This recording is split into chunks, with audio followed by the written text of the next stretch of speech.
En Argentina conviven personas con culturas, lenguas e identidades diferentes. Algunas de esas personas descienden de los pueblos nativos americanos que habitaban este continente antes de que irrumpiera el castellano con los españoles alrededor del siglo XV. Cuando los españoles llegaron al continente americano, lo encontraron habitado por millones de individuos pertenecientes a numerosas civilizaciones, culturas, ciudades y tribus distintas. Poblaban desde las mesetas áridas hasta la selva tropical, desde las punas y valles hasta las costas de mares y ríos.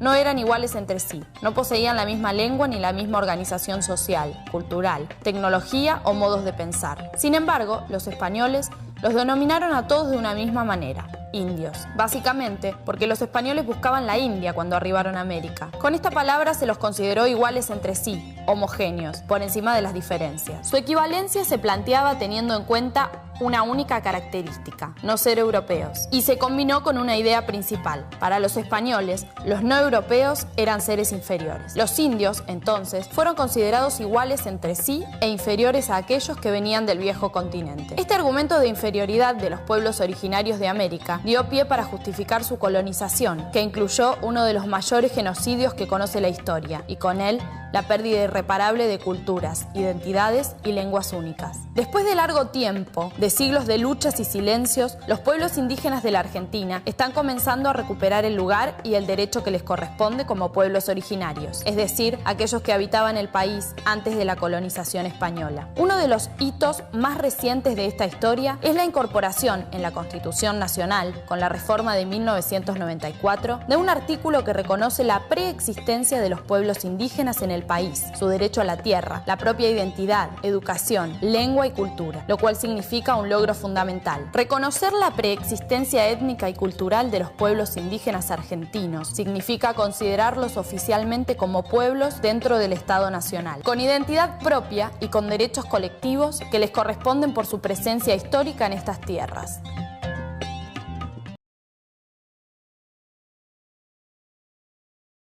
Los Pilagás se reúnen en 16 comunidades en el centro de la provincia de Formosa. La lengua posee un buen grado de vitalidad, ya que es la primera adquirida y hablada por los niños hasta la edad escolar. El Pilagá es entre los adultos el único código utilizado. Entre los jóvenes se observan más préstamos léxicos en castellano. Tobas o con, como se autodenominan, se encuentran principalmente en las provincias de Chaco y Formosa, y en menor medida al este de la provincia de Salta. Son el grupo más numeroso. Debido a recientes migraciones, existen grandes asentamientos en Rosario, Santa Fe y en varias localidades del Gran Buenos Aires. Los mocovíes se encuentran diseminados entre 25 o 30 pequeñas comunidades a lo largo de la provincia de Santa Fe y en alrededor de 20 comunidades en la provincia del Chaco. Vilela ocuparon vastos territorios entre los ríos Bermejo y Salado. Posiblemente se ha asimilado a grupos toba por vía matrimonial. Los wichís habitan en una franja que va de sudeste a noroeste siguiendo las márgenes del Bermejo.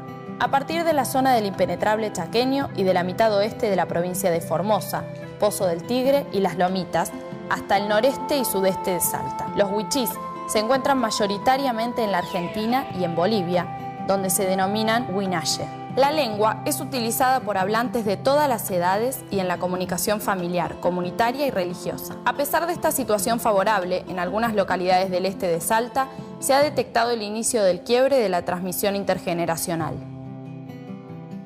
Los chorotes se encuentran en los departamentos Rivadavia y San Martín, en Salta.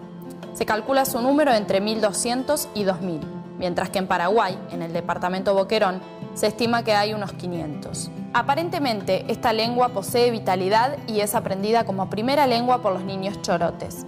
Su condición de amenazada estaría dada por el escaso número de hablantes y las migraciones. En la Argentina encontramos por lo menos 3 lenguas de esta familia habladas por 3 grupos distintos. Los avá-guaraníes en las provincias de Salta y Jujuy. No se poseen datos actualizados sobre la vitalidad de la lengua. Los chanés en Argentina los hallamos en la provincia de Salta y observamos el quiebre de la transmisión intergeneracional. Los tapietés, pueblo presumiblemente de origen chaqueño, del que se encuentran unas 40 a 50 familias localizadas en los alrededores de Tartagal, hablan la lengua de los Avá guaraníes, con particularidades propias.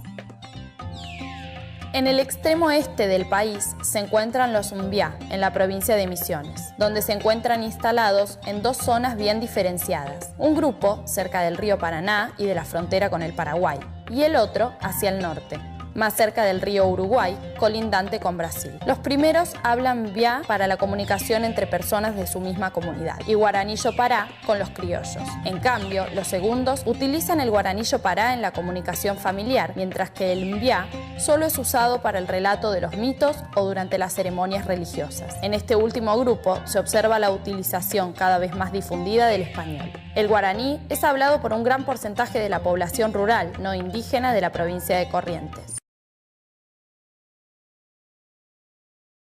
En Santiago del Estero se habla una variedad dialectal, el quichua santiagueño. Esta zona goza de gran prestigio en el ámbito de las expresiones literarias y musicales de la zona, pero la cantidad de hablantes disminuye con el paso del tiempo.